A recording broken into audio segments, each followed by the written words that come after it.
Hi everyone, it's Tarnished Treasures, and today I'm going to be making an ornament. It doesn't have to specifically be for Christmas, just something that you could hang anywhere. I have the shell that I thrifted. You could probably find them online or at craft stores.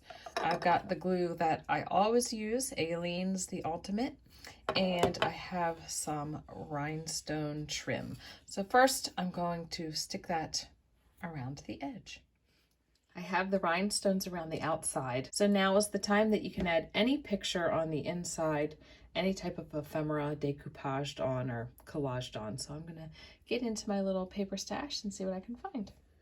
For some reason, I just felt like birds needed to go on these shells. So I have already glued these down and I put a little sealer Mod Podge on top, and I'm about to do this one. And at first I had the word underneath, but I thought, oh, let's switch it up so the layout's a little bit different.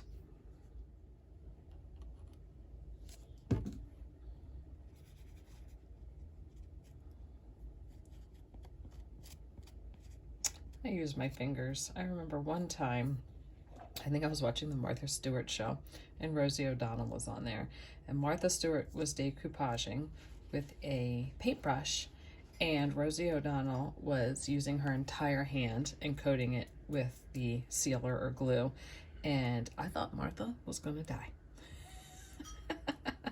So I guess I am more of a Rosie O'Donnell when I decoupage and glue. So you can get an up close. They're all dry right now, so I'd like to add a few more embellishments and definitely some type of hanger on the back. I'm thinking a black velvet ribbon, but we will see. I'm finished my ornaments, or just little hanging decorations, and while I was at it, I made a little collage as well.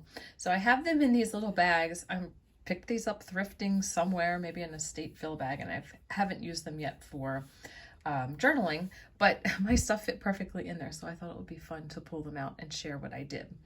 So with my collages or assemblages, I never consider them finished, because if I thrift in the future, I might find something that will perfectly go with the aesthetic or tuck into a little spot that's empty. So I'm always adding to them. It's also interesting when I use something that I've had for a very long time, like a decade or 15 years, but sometimes I create things and everything has been thrifted in a very short and recent amount of time. So when I'm looking at these two ornaments, pretty much everything is pretty new, like from the past 2 or 3 months. So I used a shell as a base, and I got that at the thrift store within the past month. It was actually a trio of a small, medium, and large. I believe this is the medium one. And I surrounded the edge with a rhinestone trim. I decoupaged some images. That was from a book I recently picked up. And then I added this little jewelry piece, and I think that was an estate sale from about 3 weeks ago. For a hanger, I just added a cord that I had, and then to hide the end, I just glued a little metal embellishment. That's probably the piece that I've had the longest. I also have this earring. I got this back in November, and I believe it was just one earring. So I thought it would make a perfect little tassel. It's got some coral, and it was really easy to attach. So I've got a few empty spots. If I find a little piece of broken jewelry or something to add to it, I definitely will. But for now, I'm calling it finished. This is the smaller of the ornaments. And I started out the same way. I've got the shell as a base, and I put a rhinestone bracelet around the edge. I picked that up this weekend. Decoupaged some more of the book page. And then as I was looking at my jewelry and embellishments, I found this bracelet that I picked up for about 50 cents at an estate sale. I kept all of the clasp and the chain, and the glue that I use is very sturdy, but you can easily remove it from things like metal. So I could just add the chain and the catch back on and use this as a bracelet if I wanted to, but for now, it's on my art piece. And because it had the two rings at the end, I actually just tied this little cord there.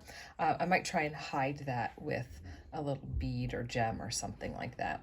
But I thought that that was a different way to attach the hanger than gluing it to the back.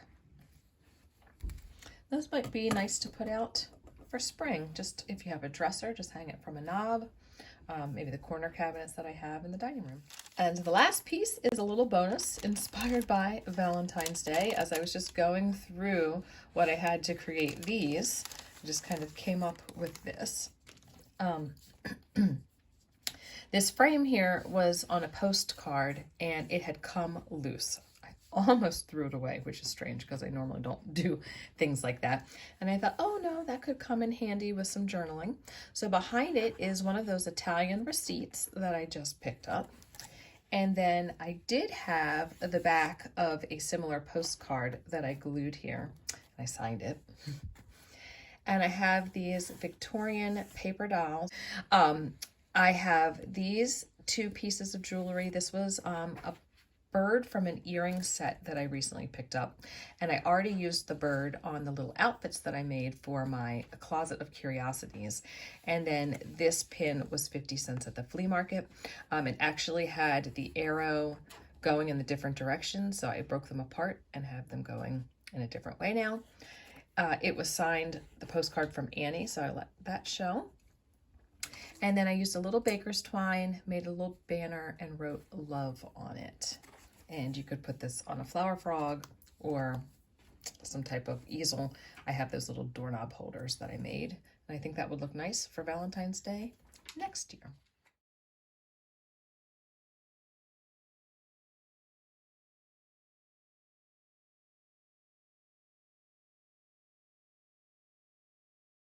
As always, thank you so much for being here and watching. I hope you got a little bit of inspiration, and I'll see all of you in another video.